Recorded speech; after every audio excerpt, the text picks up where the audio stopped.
Yes, yes, yes. Now, his appearing in this verse was his first coming. You know, there's a first coming when he came into this world. There's also a second coming at the end of the tribulation. Don't mix them up. When he abolished death by his death and resurrection from the dead. Do you hear that?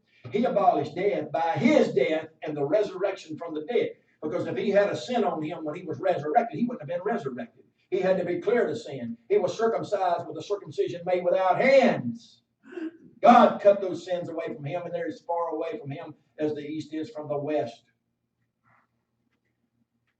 When we look at the cross of Christ, we can see the grace of God. He did it for you. You got to get it in your mind.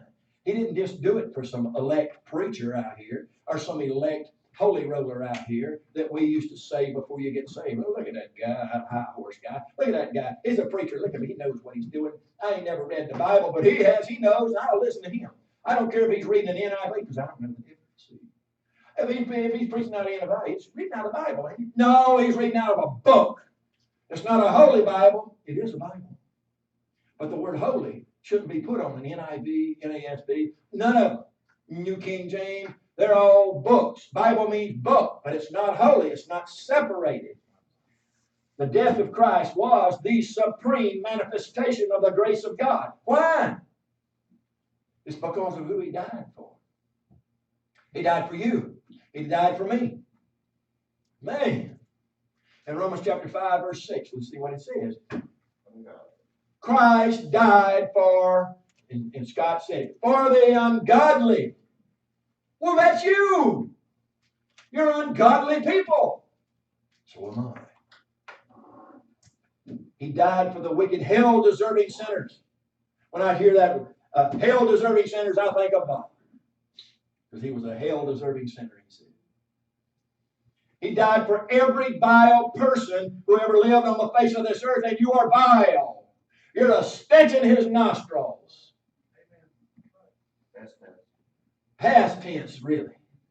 If you've trusted the gospel of the grace of God. But if you hadn't, you're still a dirty, vile sinner, and you go into hell. He died for every filthy sin that has ever been committed by all wicked men and women everywhere. You're not going to escape. You can't hide. You know, Adam and Eve tried to hide. After she ate of the tree of the knowledge of good and evil, that her husband says, don't. God told him in Genesis 2, 7, 16, and 7, don't you eat of that tree, you eat of all the rest. She went out and did it anyway. And he did it. And they got naked. They didn't know they were naked until then. So what? They went into the woods and hid. Adam, where are you? He found out he couldn't hide from God. And neither can you hide from God. You're either going to heaven or you're going to hell.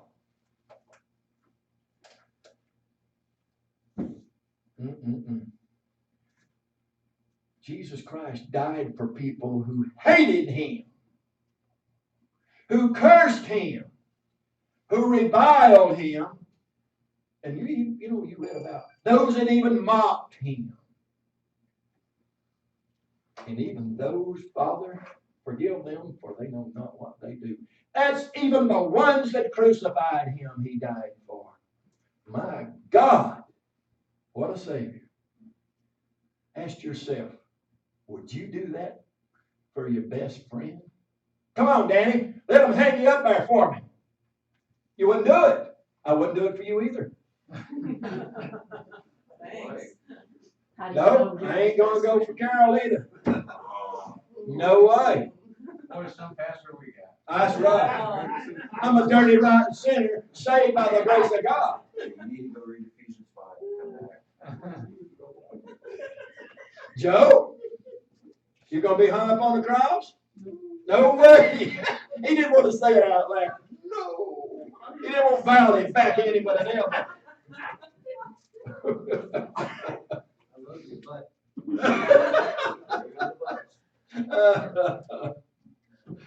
Oh, listen to this. Christ died for